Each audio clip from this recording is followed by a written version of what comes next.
ശബരിമല സ്വർണ്ണ കവർച്ചാ കേസിൽ മുൻ എക്സിക്യൂട്ടീവ് ഓഫീസർ സുധീഷ് കുമാറിനെ ഇന്ന് അറസ്റ്റ് ചെയ്തേക്കും.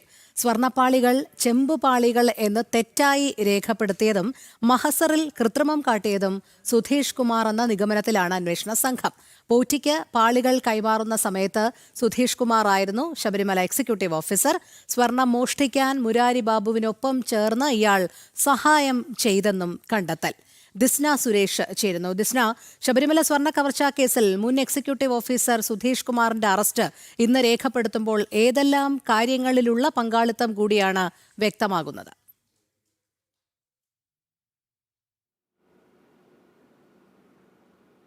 തീർച്ചയായും രോഹിണി സൂചിപ്പിച്ചതുപോലെ തന്നെ ശബരിമല സ്വർണ്ണ കവർച്ചാ കേസുമായി ബന്ധപ്പെട്ട സുധീഷ് കുമാർ SIT കസ്റ്റഡിയിലുണ്ട് എന്നൊരു വിവരം തന്നെയാണ് നമുക്ക് നിലവിൽ ലഭ്യമാകുന്നത്. അല്പസമയത്തിനകം ഇദ്ദേഹത്തിന്റെ അറസ്റ്റ് രേഖപ്പെടുത്തും എന്നൊരു വിവരം കൂടി നിലവിൽ പുറത്തു വരുന്നുണ്ട്. നമുക്കറിയാം, ഉണ്ണികൃഷ്ണൻ പോറ്റിയുമായി ബന്ധപ്പെട്ട പ്രധാനമായും ആ കാലഘട്ടത്തിൽ 2019 ദ്വാരപാലക ശില്പങ്ങളിലെ പാളികൾ സ്വർണം പൂശുന്നതിനായി ഉണ്ണികൃഷ്ണൻ പോറ്റിക്ക് കൈമാറുന്ന സമയത്ത് ഈ സുധീഷ് കുമാർ ആയിരുന്നു ശബരിമലയിലെ എക്സിക്യൂട്ടീവ് ഓഫീസറായി പ്രവർത്തിച്ചിരുന്നത്. ചെമ്പുപാളികൾ എന്ന് രേഖപ്പെടുത്തിയാണ് പോറ്റിയെ സ്പോൺസറായി അംഗീകരിക്കുന്നതിനുള്ള ശുപാർശ ഇദ്ദേഹം ദേവസ്വം ബോർഡിന് മുന്നിൽ സമർപ്പിച്ചത് എന്ന് തന്നെയാണ്. അതിൽ നിന്നൊക്കെ വ്യക്തമാകുന്നത് കൃത്യമായ ആസൂത്രണത്തോടെ നടത്തിയ സ്വർണ്ണ കവർച്ച തന്നെയായിരുന്നു ഇത് എന്ന് തന്നെയാണ്. പ്രധാനമായും ഈ അന്വേഷണ സംഘത്തിനെതിരെ ഉയർന്നു വന്നൊരു വിമർശനം എന്ന് പറയുന്നത് ഉണ്ണികൃഷ്ണൻ പോറ്റിയെയും അതോടൊപ്പം തന്നെ മുരാരി ബാബുവിനെയും മാത്രം കേന്ദ്രീകരിച്ചുകൊണ്ട് അന്വേഷണം നടത്തുന്നു എന്നായിരുന്നു.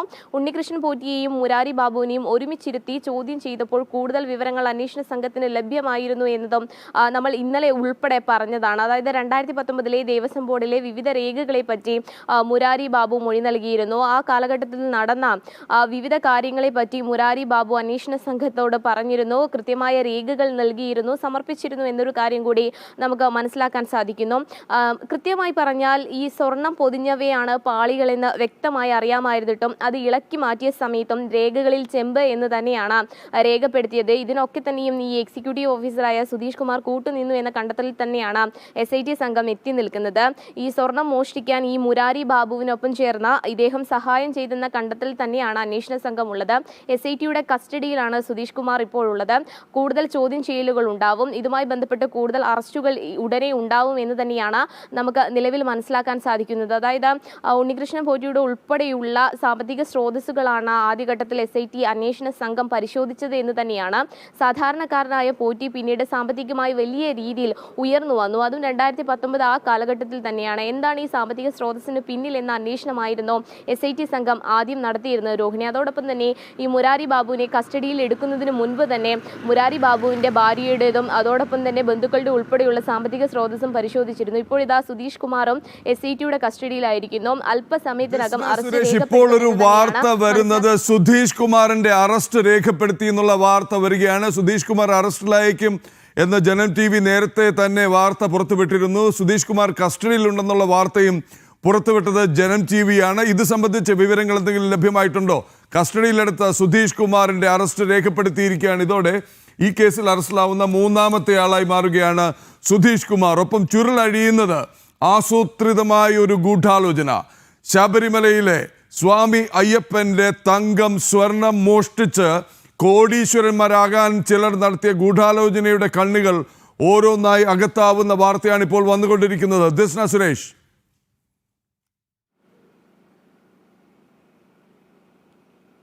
അത് തീർച്ചയായും പ്രദീപിള്ള സൂചിപ്പിച്ചതുപോലെ തന്നെ നമ്മൾ ഇപ്പോൾ പറഞ്ഞു വെച്ചതേ ഉള്ളൂ, അറസ്റ്റ് ഉടൻ രേഖപ്പെടുത്തുമെന്ന്. തീർച്ചയായും അറസ്റ്റ് രേഖപ്പെടുത്തിയിരിക്കുന്നു എന്നൊരു വിവരം തന്നെയാണ് ഇപ്പോൾ നിലവിൽ ലഭ്യമായിട്ടുള്ളത്. അതുപോലെ തന്നെ പ്രദീപിള്ള സൂചിപ്പിച്ചതുപോലെ തന്നെ സ്വർണ്ണ കവർച്ചയുമായി ബന്ധപ്പെട്ട മൂന്നാമത്തെ അറസ്റ്റ് SIT സംഘം രേഖപ്പെടുത്തിയിരിക്കുന്നു. കൂടുതൽ ആളുകളിലേക്ക് അന്വേഷണം ഉണ്ടാവുമെന്ന് തന്നെയാണ് നമുക്ക് മനസ്സിലാക്കാൻ സാധിക്കുന്നത്.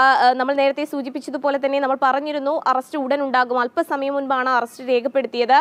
അത് കൃത്യമായി അറസ്റ്റ് രേഖപ്പെടുത്തി, അതായത് ഔദ്യോഗികമായി അറസ്റ്റ് സ്ഥിരീകരിച്ചിരിക്കുന്നു എന്ന് തന്നെയാണ് നമുക്ക് മനസ്സിലാക്കാൻ സാധിക്കുന്നത്. കൂടുതൽ കാര്യങ്ങൾ, അതായത് SIT സംഘം കൂടുതൽ കാര്യങ്ങൾ ചോദിച്ചറിയും. ഈ ചോദിച്ചറിയുന്നതുമായി ബന്ധപ്പെട്ട് ആസൂത്രിതമായി കൃത്യമായി നടത്തിയ ഒരു കവർച്ചയിലേക്ക് തന്നെയാണ് ഈ സംഭവം എത്തി നിൽക്കുന്നത് എന്ന സ്ഥിരീകരണമുണ്ട്. പ്രധാനമായും പ്രദീപില് സൂചിപ്പിച്ചതുപോലെ തന്നെ ആദ്യഘട്ടം മുതൽ കൃത്യമായ ആസൂത്രണത്തോടു കൂടി, അതായത് ഒരു ഉണ്ണികൃഷ്ണൻ പോറ്റിക്കോ ഒരു മുരാരി ബാബുവിനോ ഒറ്റയ്ക്ക് ഒരിക്കലും ഇത് ചെയ്യാൻ കഴിയില്ല എന്നത് ആദ്യഘട്ടം മുതൽ ഈ വാർത്ത പുറത്തു കൊണ്ടുവന്നത് മുതൽ ജനം ജനം TV വ്യക്തമാക്കുന്നുണ്ട്. അതുപോലെ തന്നെയാണ് അന്വേഷണ സംഘം ഹൈക്കോടതിയിൽ സമർപ്പിച്ച പ്രാഥമിക റിപ്പോർട്ടിൽ ഉൾപ്പെടെ ആ കാര്യമുണ്ട്.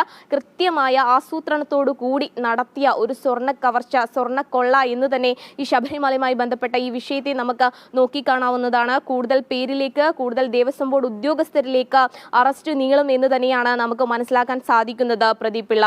കൃഷ്ണ സുരേഷ് ദയവായി നമ്മോടൊപ്പം തുടരുക. രോഹിണി, ഇതോടെ വെളിച്ചത്ത് വരുന്നത്, ഇക്കാര്യത്തിൽ ആർക്കും യാതൊരു സംശയവും ഉണ്ടായിരുന്നില്ല. ഒന്നോ രണ്ടോ ഉദ്യോഗസ്ഥർ വിചാരിച്ചാൽ അവിടെ ഒരു മോഷണം അതല്ലെങ്കിൽ ഒരു അല്പം കൊള്ള നടത്താൻ ഇല്ലായിരുന്നു എന്നുള്ളത് വ്യക്തമാണ്. ഒന്ന്. രണ്ട്, ശബരിമലയിൽ സേവനമനുഷ്ഠിക്കുന്ന പോലീസുകാർ പോലും ചെരുപ്പിടാതെ വ്രതം നോക്കി അതൊരു അനുഷ്ഠാനം പോലെ, അവരുടെ ഒരു പ്രാർത്ഥനയുടെ ഭാഗം എന്ന പോലെയാണ് ശബരിമലയിലെ പോലീസുകാർ പോലും സേവനമനുഷ്ഠിക്കുന്നത്. നമുക്ക് കാണാൻ കഴിയുന്ന കാഴ്ച മറ്റിടങ്ങളിലെ ക്രമസമാധാന പാലനത്തിറങ്ങുന്ന പോലീസേ അല്ല, സ്വാമിമാരാണവർ.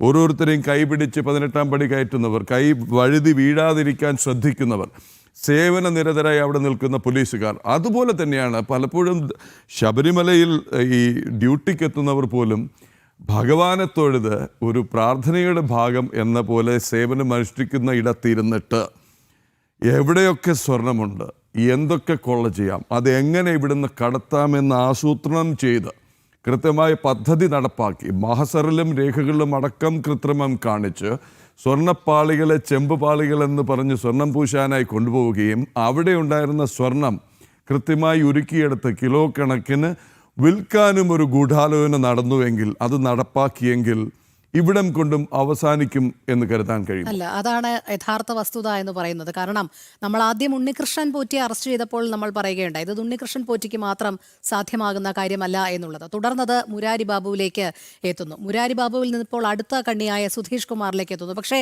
ഈ കണ്ണികൾ അവസാനിക്കുന്നില്ല എന്നുള്ളത് തന്നെയാണ് പരമപ്രധാനമായ സത്യം. ഈ ഉദ്യോഗസ്ഥർ മാത്രമല്ല, ഇതിന് വൻ രീതിയിൽ അല്ലെങ്കിൽ വമ്പൻ സ്രാവുകൾ ഈ ഗൂഢാലോചനയിൽ പങ്കാളികളായിട്ടുണ്ട്.